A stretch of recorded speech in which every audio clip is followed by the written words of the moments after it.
It's an absolute pleasure to be here and to talk about my research. I'm going to be talking about some relatively new research. So I often give talks on the glass cliff, and I sort of contemplated it, but I thought actually I'm just embarking on a new area of research, and actually I'm kind of keen to talk about that as well, so I hope you don't mind the indulgence. So this is work that I've been doing in a collaboration with a range of different people, and it's really a project that's just starting at the moment. So the title of my talk is Context, Identity and Choice, and what we're looking at in this project is trying to understand the way in which context and identity kind of constrains women's career choices. So for me, this is a bit of a new area of research. We've just recently been awarded a large ERC grant, which starts in 6 weeks' time. So in some ways, the research that I'm going to be presenting here today is our sort of pilot research, our preliminary research that's led up to this project. And it's really going to, we hope, take off from the 1st of July. But I think we've got quite a good basis and a good grounding of where we're going to go, and I'd like to kind of share that with you. So what we're trying to do with this project is to explain the continuing persistence of workplace gender inequality. I could give you a whole lot of statistics and a whole lot of background to that, but I hope you'll kind of take my word for it, that there continues to be really persistent systemic gender inequality, particularly in the workplace. And for me, what's really interesting is when you look at those explanations for the persistence of this workplace gender inequality. And for me, if you look at the literature over time, you can see that there are certain trends and certain changes. So I think historically and traditionally, most of the work that looks at the gender inequality in the workplace has tended to look at the external barriers that are out there.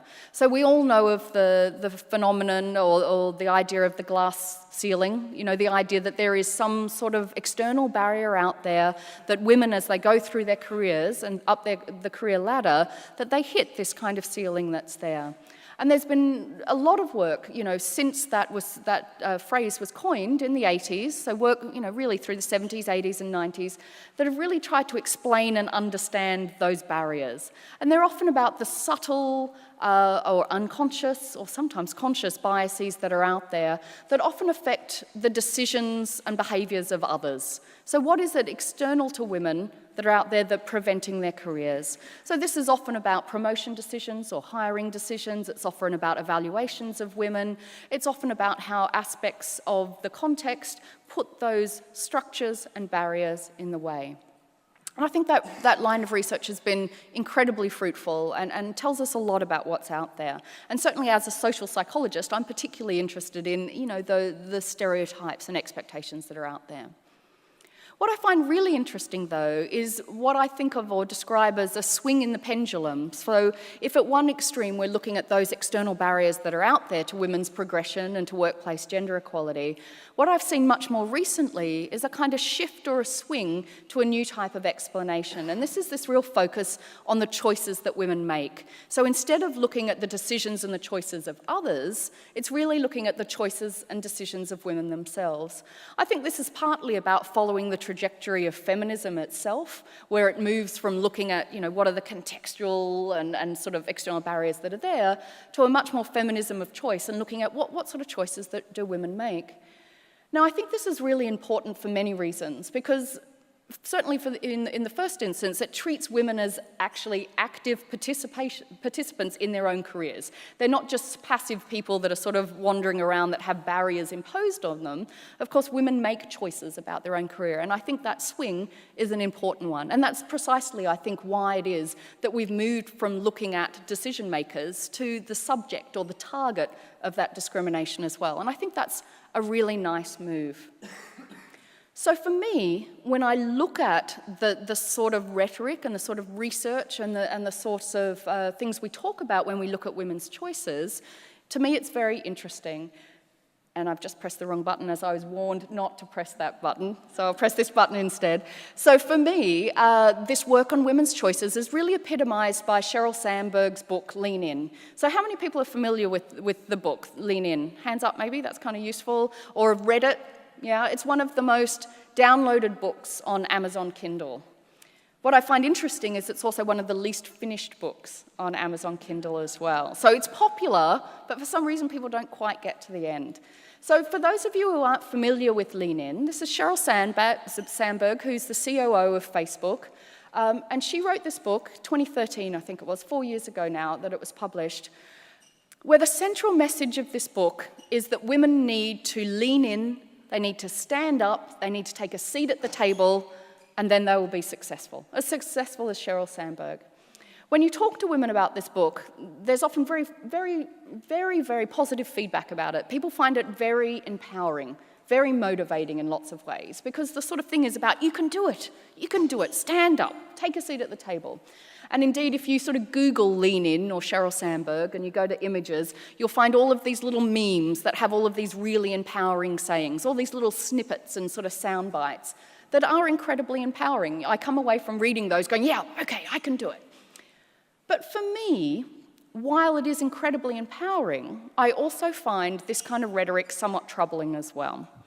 So for me, the flip side of this kind of empowering rhetoric about leaning in, taking a step at the table, a seat at the table, stepping up to the plate, all sorts of sporting metaphors and stuff going on there, is that the kind of flip side of that is that if you're not successful, it's because you've made the wrong choices, because you've failed to lean in or step up. And in that way, I think this kind of rhetoric that really focuses on women's choices and on women leaning in is that it places the onus for gender equality on women themselves. Why are you not successful? Well, because you didn't lean in. What I find really interesting also is that it tends to, there's a little bit of the work in the book there, but it tends to sort of gloss over or ignore continuing structural barriers.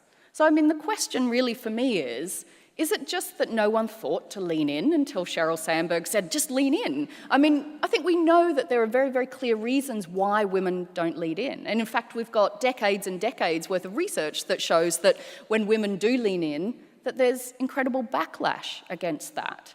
That there's even things that prevent them from even thinking about leaning in the first place. So it's not that women just thought, I didn't realize that before. I mean, it's often the fact that they've tried to do that before and it's been incredibly unsuccessful, or they've seen others try to do that before and have seen the consequences for that as well. The other problem I see with this kind of rhetoric as well is that it tends to leave the status quo untouched. So what Sheryl Sandberg and others are trying to suggest is that you lean in to that situation that's there. And what that often means is buying into that system as well. So by leaning in, she means be more confident, be more assertive, and by implication, be more like men. So what she's saying is don't change the situation. There might be inequality there. Don't change that inequality, but instead adapt to that inequality. And for all of those reasons, I find this kind of rhetoric kind of problematic. Now, I'm not saying we shouldn't empower women, but I think we should understand what the potential sort of backlash against that is and understand why it is that they're perhaps not doing that in the first place. So for me, I think in some ways, there's a bit of a false dichotomy going on between saying, what are women's choices and what are the structural barriers there? It's almost seen as it's an either-or. So Sheryl Sandberg seems to suggest that there aren't barriers there anymore if you just lean in. But of course, the work that's looking at the barriers doesn't always look at women's choices. And I think we've got some work to do to actually bring those together. So in some ways, that's our big research objective within this project as well, is to look at how we can bring those two things together. How we can look at how context, the barriers, those external things, actually constrain women's choices, looking at the two of those things together. So I would argue that our motivations, our desires, our attitudes, our beliefs, our decisions, our behaviours, all of those things that contribute to our career trajectories don't occur within a social vacuum. But rather, women's choices, and of course men's choices as well, are shaped and constrained by the social and organisational contexts in which they're embedded. And I think importantly for me, how women see themselves in those contexts. So for me, the fulcrum of this kind of pendulum going from context to women's choices, for me, is identity. So looking at how it is that ideas of identity, how we see ourselves, but also how others see us, can constrain the choices that men and women make. So with the project, what we're going to do is really have 3 parallel streams of research that look and focus on 3 key areas in which women can be making choices about their careers. We're going to be looking at ambition and career choices, and here we can look at how context and identity shape expectations of success, so whether men and women feel they themselves can succeed, and how they also shape the backlash against women who seek power or success themselves. We're going to look at choices around work-life balance, and I think this is a really key aspect, I think, when in a lot of the literature around women's choices, looking at what it means to have a work-life balance, and I'm going to talk a little bit about how work-life balance might be about balancing identity, balancing who one is at home and who one is at work, as much as it is about balancing time. And work-life balance choices obviously entails some manner of sacrifice. And I'm interested in how our identity and context determine what needs to be sacrificed. Do men and women have to make different sacrifices for their careers potentially? And the final stream we're going to look at is risk as well, looking at the type of risk, career sort of risk decisions that people might make, whether to put themselves forward for promotion, whether to move, to take on a particular job, for example, looking at the types of cost-benefit analyses that might be made about making those risks and how they might be gendered and constrained by context and identity, and looking at stereotypes about risk and risk propensity and risk aversion as well. So I'm not going to talk about all of that in the remaining half an hour, but that gives you a sort of scope of overall. But what I'd like to do is really present some of the preliminary and pilot data that we've got that went into putting this project together in each of those 3 areas to give you a sense of where we're going with the project. So I'm going to start off with ambition then. Ambition, I think, is particularly interesting for a number of reasons. There's been a lot of talk, I guess, about what success means, what success looks like, and there's been a lot of rhetoric out there that really talks about, is it the case that women have the same ideas of what success looks like, and whether they are as ambitious as men? So if there's continuing gender inequality, if women are underrepresented, particularly in senior leadership roles or in particular sectors, is that because perhaps they don't have the ambitions to be in those areas? One of the things that I think feeds into this idea was an article that was in the New York Times a number of years ago now, but which coined the phrase the opt-out revolution. So this was the idea that women are doing incredibly well, particularly at an educational level. So they're going through school and through university, they're getting incredibly good grades. They're actually going into the workplace at similar levels to men. They often rise up to about middle management at the same levels of men. But there's a phenomenon by which, and the New York Times talked about this phenomenon, where highly successful, highly educated women were not what they said reaching a glass ceiling and opting out, but actually proactively making decisions to stop their careers. And that's often to spend more time at home, more time with their children. Now, I don't want at any stage to think or to insinuate that that's not a right decision for some, or that it's not a perfectly valid and, in fact, incredibly valuable thing to do. But I think what I'm interested in is using that explanation as an explanation for the continued persistence of gender equality in the workplace. So I'm not talking about individual decisions here. I'm talking about it as an explanation for systemic gender discrimination. So in this article, Lisa Belkin interviewed a whole series of women. I think they were generally women who had been to sort of Ivy League universities in the US, Princeton, Harvard, whatever, who had deliberately made a conscious choice to leave the workplace long before they encountered any structural barriers. And she had a series of interviews with them. And what these interviews really revealed was that these women kind of didn't want the kind of traditional definitions of success. So here's a quote from one of the women that I find particularly interesting. "I don't want to conquer the world. I don't want that kind of life. A baby provides a graceful exit." Now, I've had a baby. Graceful is not a word that I would associate with that. But you can see where she's going, right? So what this woman is saying, look, I don't define that as success. I don't have those kinds of ambitions. And actually, staying at home, looking after the kids, actually provides a really nice way out of not having to deal with those things. So I think what the idea here around the opt-out revolution is that these women were making conscious choices to leave, and that these were pull factors. That the idea of having a more balanced life, about spending more time with your children, was pulling women away from work, rather than work pushing them out in any kind of way, rather than them having any structural barriers that were there.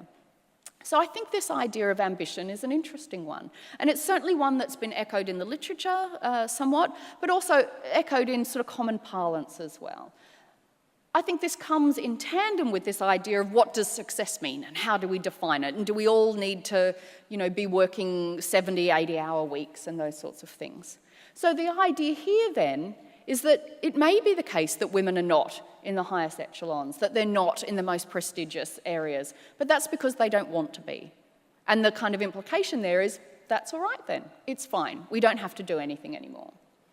So for me, this really raises a bit of an empirical question that I think hasn't really been investigated in enough sort of areas. And so one of the things that we've been trying to do is look at this idea of ambition. Is it the case that women are actually less ambitious than men? So I've done a series of studies with a range of different sort of sectors to actually look at what levels of ambition look like for men and women. So this is some work that we've done in the UK with the Royal College of Surgeons.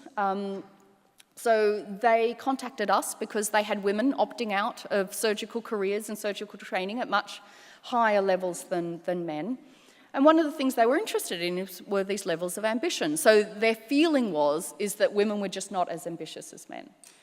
So we actually measured this. So we found that in their first year of training, and women do incredibly well at medical school, so I think more than 50% of medical school graduates are women. Coming into their first year of specialised training as a surgeon, we found that men and women had absolutely equal levels of ambition. So we asked about their career ambition, equal levels of career ambition. But what we find is that by their third year, we find this big difference in ambition that happens over time. Now, we've also done studies with undergraduate university students. And what we find, there's a lot of data there, but I'll point you to where it's interesting. What we find is very few differences in terms of gender differences in ambition. So this is about their levels of ambition in terms of their future careers. But if I just concentrate on the sciences for a moment, in first year we find no differences whatsoever, but by third year we find a massive difference. And other people have done some work with the police service as well. And what they found is that if you look at new recruits in their first year, no differences in levels of ambition, but 5 years in, again, you find this massive difference, such that men have much more ambition than women. Now, what's really interesting is that when you present this data to people, their first reaction is saying, oh, well, that's easy to explain. It's something about the biological clock, some maternal pull that just kind of magically happens, and that over time, women become less ambitious as they get closer to sort of having children. This is this sort of more natural kind of drop in ambition that happens over time. But for me, what I find really interesting is that if you look at this data, we're looking at very different women at very different times. When we look at undergraduates, they're 18, 19, 20. When we look at the police service, they're in their early 20s to mid-20s. And when we look at surgeons, they're in their early to mid-30s. So what's consistent there is not some sort of time in which the biological clock's just kicking in. Actually, what's consistent across these three data sets is that men and women start off when they enter into these sort of careers or these areas of training feeling just as ambitious, but it drops off over time. And what is consistent there across all of these things is that they're spending time in an incredibly male-dominated environment, in the police force, in the operating theatre, in the science lab, and that it seems that over that time, their ambition is dropping away. Nothing that coincides with some sort of biological sort of thing, but much more to do with the context in which they're in. So for us, this raises this idea about ambition being affected by context.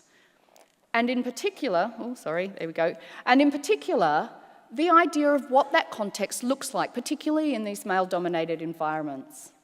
So for us, we were really interested in this idea of having role models, of feeling like one fits and belongs. So for men, when they look up the hierarchy and they see who's at the top, who's doing the leading, who's the senior, the senior constable, I don't know what the hierarchy looks like there, the person at the top of the police, inspectors or something, I don't know. So when they look up and look at that, when they look at consultants, when they look at the professors in the lab, who do they look at? They look up and they see someone a bit like them. So they can look up and they can see that they feel that someone like them has had success in this career, the presence of someone else like you further up the career ladder. But of course, when women look up, they don't have those same sort of role models. It's not quite the same. So I think people may have heard of the expression, nothing succeeds like success, but for us, it was a bit like nothing succeeds like expectations of success. Now, I have an 8-year-old boy, and what's really interesting is that if I tell him that he can't do something, the first thing that he will do in response is says, I don't want to do that anyway, all right? So it's this idea that if he thinks he can't achieve something, are you going to sit there and go, I want it? No, I really want that thing that I can't have. Or do you start to say, well, that thing that I can't have, or I find it difficult to imagine me having, I don't want that anyway. I don't define that as success. That's no fun, Mum. Don't want to do it anyway. So I just wonder whether there's a bit more of that rhetoric going on here. The idea that if you can't see yourself succeeding, do you want to say that you want to succeed in that kind of way? So this idea of fitting in, of belonging, of having role models might actually be impacting on expectations of success and also ambition as well. So this is what it looks like when you look up. This is it looks kind of Mad Men-esque, right? So, I don't know, late 50s, early 60s kind of boardroom. I sat in a lot of university boardrooms. They look exactly like that right now as well. The suits are not quite as nice, maybe. So I guess what we're kind of interested in is this idea of fitting in. Does fitting in predict ambition? So a first study I'd like to present is some work with some police officers that we did. So we wanted to get an idea, a measure of kind of fit, of belonging. So what we did was we asked police officers, so female police officers, to describe themselves on a range of different dimensions. So this is just an example of some of them. But essentially what they did is rated themselves on a scale of +2 to -2 of how descriptive particular traits were of them. And then with the same list of traits, we asked them to describe how descriptive those words were of senior officers, so successful people up ahead of them. So you can see this person, for example, this is just an example, said, oh yeah, I'm really collaborative, but senior officers, not so much. I'm quite sociable, yeah, here and there for senior officers. I'm not particularly timid, but senior police officers definitely aren't. But in terms of decisive, I don't know, maybe -1, 0, I don't know, somewhere around there on decisiveness, but senior officers are definitely decisive, they're assertive, and they're somewhat arrogant, and I'm not those things. So what you can do once you have these responses is basically calculate some sort of fit score and look at what that looks like.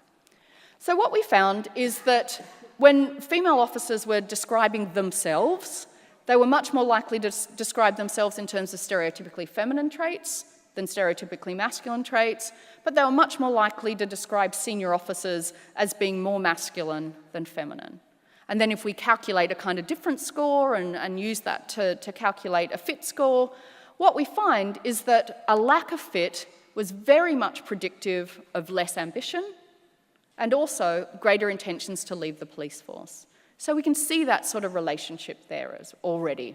Very simple study, pilot data if you will, but it starts to suggest that this feeling of fit very much leads to feelings of ambition as well.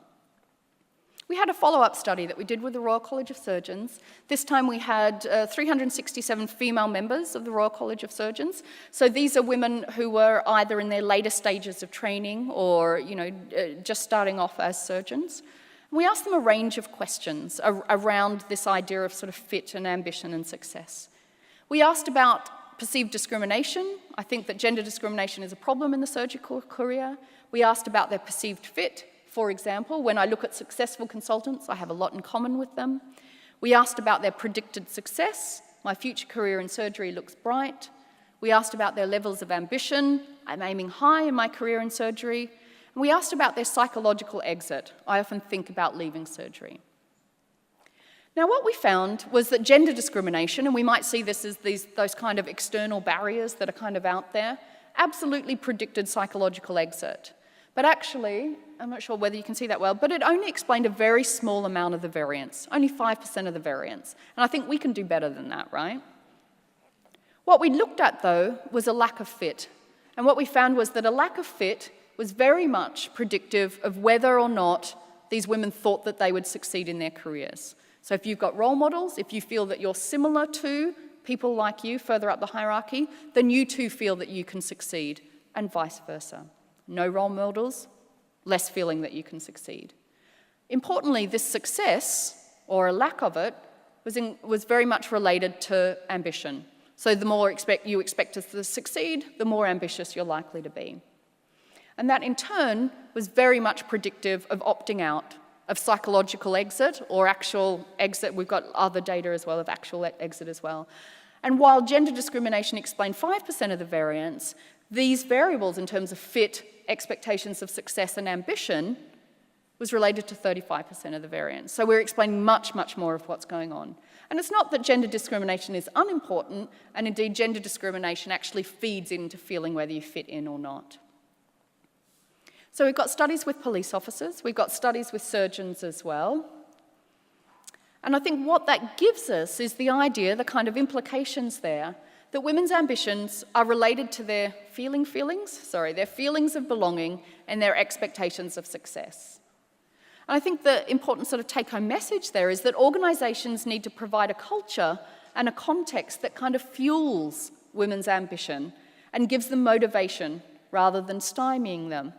And I think if we go back to this idea, this empowering idea of women leaning in, is that organisations need to provide something to lean towards, not just tell women that they need to lean in. They need to make them want to lean in and make them feel like that if they do lean in, that they can expect to succeed as well. So I said I'm going to take you through these three kind of areas. The second area is around work-life balance. And I think this, again, is a very important area in terms of women and women's career choices. When you look at the rhetoric around the opt-out revolution, it really was this idea that women are being pulled away from the workplace by the desire to have a better work-life balance. I think this is also on top of the idea that sort of millennials, Generation Y, also have this greater demand and this greater need for work-life balance as well. So certainly choices about work-life balance are incredibly important. What's really interesting is when we look at all of the interventions and all of the, I guess, policy and practice around work-life balance, most of it tends to be around time. So the solution to give people better work-life balance is to allow them to work part-time or job share or work from home, flexible working, longer maternity leaves, and those sorts of things. Now, I think these are incredibly important. It is important to be able to give those sorts of things. But what is interesting is that all of those interventions are around helping women and also men balance their time at work and their time at home. But I think what's also interesting is that when you look at some of the statistics around work-life balance, it isn't necessarily the case that those who work the longest hours actually have the worst work-life balance or the worst perceptions of their work-life balance. The people that actually have some of the best perceptions of their work-life balance are entrepreneurs that have their own business, that actually are more likely to work 70 or 80 hours a week than anyone else in more traditional sort of workplaces.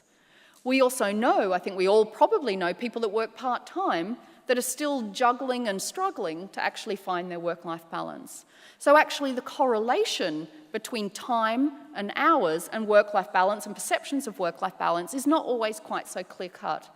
And I guess what I'd like to do is see whether we can disrupt and I guess play with this idea of what work-life balance actually is all about. So we ran a study with the Royal College of Surgeons again, 367 members. That seems familiar, right? That's because it's essentially the same big sample. But here we were looking at some different issues here around work-life balance, which we hadn't sort of looked at in the other data set there. So we looked at work-life balance, and we just looked at a broad definition of perceptions of work-life balance. So my work life is balanced with my personal life. We asked about ambition, performance, burnout, and turnover intentions. And we asked about perceived fit, which we've looked at already. I have a lot in common with successful students. surgeons. We asked about identification. I have strong ties with other surgeons. We looked at what we called work-life compatibility. So instead of looking at time and balancing time, we looked at balancing identity. Who I am at work is compatible with who I am outside of work. We looked at expectations of success, and we looked at willingness to sacrifice as well. So at the moment, this is still quite preliminary data, but I think it throws up quite a few interesting questions, and I guess that's why I sort of want to share this with you at this fairly early stage. What we found is that perceptions of work-life balance is very much related to a whole range of sort of positive outcomes. So if you feel like you've got a good work-life balance, you're more likely to feel ambitious, you're more likely to be performing well, you're less likely to burn out, and you're less likely to want to leave. So we're talking about this opt-out kind of revolution and ambition as well. But you can see how these ideas about work-life balance are very much feeding into the sorts of choices that women are making. Now, what's interesting is that while time and sort of time at work and hours and those things are very much related to work-life balance, what is also incredibly strongly related is issues of fit. So to the extent in which you feel like you fit in, that you belong, that there are people like you further up the hierarchy, you actually feel like you have a better work-life balance, regardless of the number of hours that you're actually doing. And we've got two explanatory sort of mechanisms for this. So in the first instance, if you feel like you fit in, that you've got the role models, that you feel like you belong, you actually feel that who you are at home and who you are at work is more compatible, okay? This is this idea of authenticity. Who you are at home and who you are at work actually work together in harmony rather than being against each other, as long as you have those role models, as long as you feel like you belong. And this is in part also explained by the fact that if you fit in, you actually identify more strongly with your career and with your profession. But there's also another mechanism by which we're getting there. So this is sort of an identity route. So fit gives you a sense of identity and makes you feel like you can be authentic. And that gives you a sense of work-life balance, regardless of the hours that you do. But fit also is related to willingness to sacrifice. So to the extent to which you fit in, that you belong, that you've got role models, you're more willing to make sacrifices for your career. And if you're more willing to make those sacrifices, and everyone has to make sacrifices, right?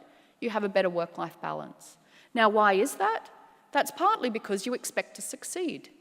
So everyone needs to make sacrifices. In some ways, especially if we're talking about time, that's a kind of zero-sum game. The more time you spend at work, the less time you spend at home. But just in terms of headspace, in terms of priorities, in terms of identity as well. And what's really interesting here is that if you feel like you've got role models, you will expect to succeed. We saw that in the last study as well. But this expectation of success is related to the types of sacrifices that you will make and the willingness to make those sacrifices. Now, we can make sacrifices willingly or unwillingly, can't we? Sometimes we're forced to make sacrifices, sometimes we choose to make sacrifices. And if we choose to make them because we expect to succeed, then we feel like we've got a better work-life balance. Can you imagine if you're forced to make sacrifices, but you don't think you're going to succeed, you're not going to feel like you have a very good work-life balance, right? So putting all of that together suggests that there are these issues around fit, around belonging, around identity that really affects whether people feel like they have a good work-life balance over and above time. So I think that women's issues with work-life balance may not only be about balancing time, but also about balancing identity, who one is at home and who one is at work. And it's also about balancing sacrifice with the expectations of success as well. I think what's really important is, as I said before, most of the interventions that we have around work-life balance are about time. Part-time work, longer maternity leave, all of those things, of which I'm entirely supportive of. But if we start to look at work-life balance as being not just about balancing time, but about balancing identity, interventions that address time, such as the ones we've talked about, may at best only address part of the issue. But I think at worst, they may actually exacerbate those issues. Because if you work part-time, or if you work from home, or if you job share, if you take a long maternity leave, however good those things are for the time aspect of your work-life balance, they actually may problematize the identity aspect. When you look up at the top, Are those people working part-time? Are they working from home? Do they job share? They don't.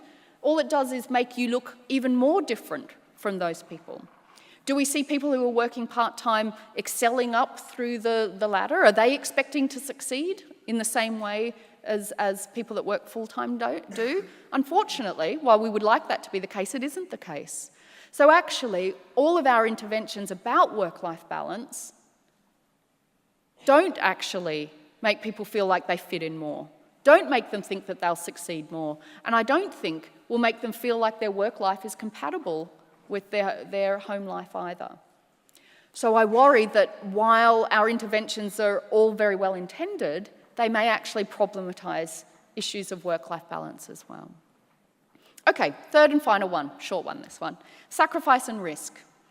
So I think one of the reasons we were particularly interested in this area is, again, the idea that it's often coming up in the rhetoric about why women aren't at the top, why they aren't surgeons, why they aren't in high prestige areas, is partly because they're unwilling to make those sacrifices, and also they're unwilling to take big career risks. And actually, I think if you start to look at some of the gender differences, and you ask people about gender differences, often risk-taking is one of the massive things that comes up. Women just don't take risks. And actually, they often come up with very evolutionary, kind of innate reasons why women aren't risk-taking as well. And they say, look, if you want to make it to the top, if you want to make it in particular areas, then actually, you're going to have to take these risks and make these sacrifices. And women just aren't willing to do that. And that's okay, because we've got all of this choice, and that's all right.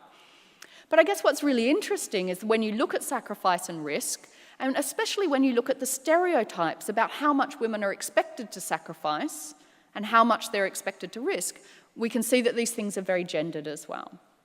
So a final study then that we did with a large professional services firm, 870 middle managers, and this time we actually looked at men and women. So you'll notice that all of the studies up until now have been about women. This is partly because these are quite convenient samples. I get invited to give a talk at the Royal College of Surgeons, and then they say, could you, and then I say, could I do a study? And they say, oh yeah, here's some women, do something. And often because they want us to help solve a problem with their women. Now, that's great because it gives us some nice preliminary data, but what it doesn't allow us to do is make comparisons between men and women. So I finally convinced someone to let me test their men as well. So we had a large sample across Europe, the Middle East, India, and Africa, in this large accountancy firm. These were people in sort of senior middle management, so not yet partners, but sort of pushing up against that kind of level. And what's really interesting for this particular firm is that they've got great gender equality up to this point. But then when you look at partners, there's very few women there as well. So again, they were interested in trying to address this issue. So we asked a whole lot of a series of questions around work-life balance, ambition, performance, burnout, turnover intentions, perceived fit, identification, work-life compatibility. You'll see those are all very familiar to you. We've looked at those already. And here are some new variables as well. We looked at willingness to sacrifice. I'm prepared to make sacrifices to get ahead in my career. We looked at willingness to take risks. I'm prepared to take risks to get ahead in my career. And then we also asked about the benefits. The benefits of sacrifice, the sacrifices I make to get ahead of my career are likely to be rewarded, as well as the risks I take in my career are likely to be rewarded as well. We also asked about expectations of success, role models, support, and perceptions of whether their work was a meritocratic place. Now, what I find incredibly interesting about this sample is that we basically found no gender differences whatsoever. No gender differences in work-life balance, no gender differences in ambition, performance, burnout, turnover intentions, perceived fit, identification, work-life compatibility. So these are both highly successful men and women in a particular organisation. No differences between them. Can't separate them.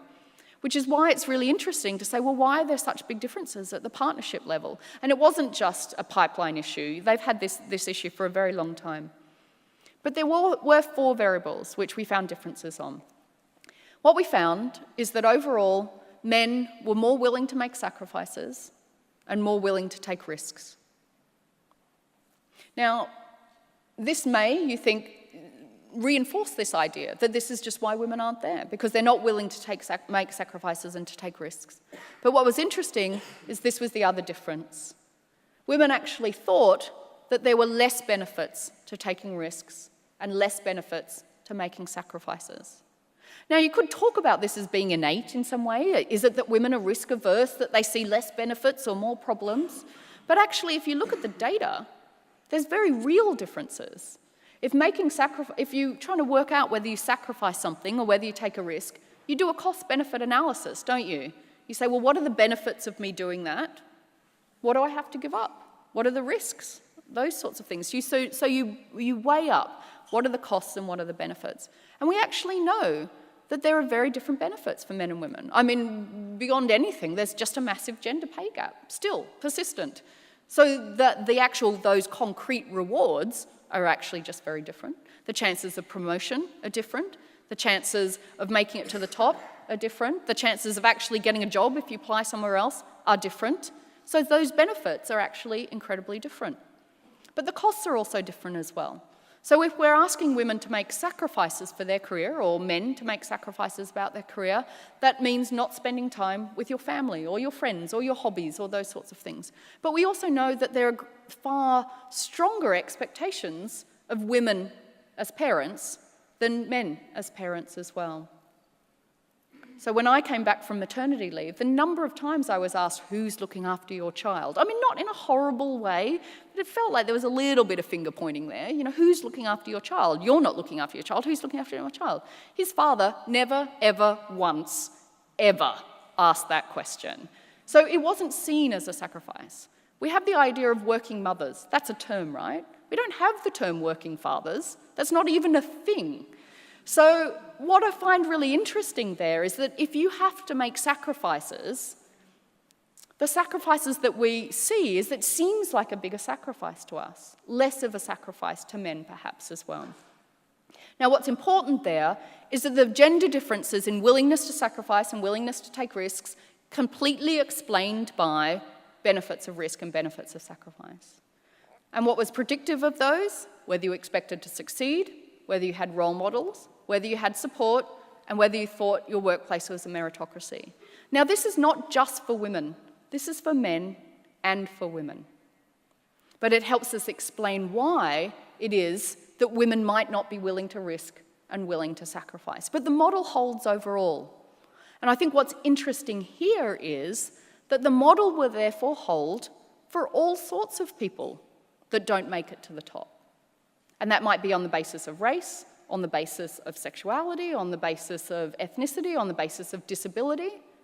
And it starts to help explain that it isn't just some biological clock or some innate difference between men and women, but it's about those contextual things that constrain choices, that constrain costs and benefits as well. So I think the idea here is that women undertake, we think, a clear cost-benefit analysis when evaluating risk and sacrifice. Of course, there's more work that needs to be done here and across all of the studies that I've talked about so far.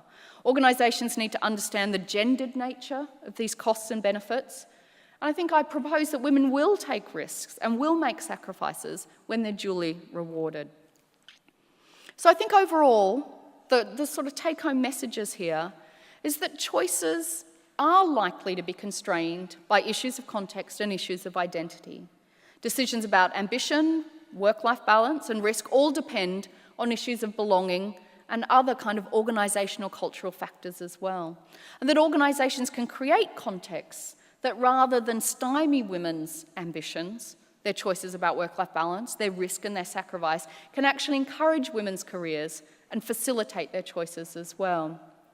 And I think if we look at identity as this kind of fulcrum between the structural barriers that are out there versus the choices that women make, we can both understand and liberate women's choices, but actually what we can also do is extend that to the choices of a whole range of different people and explain and understand diversity more generally as well.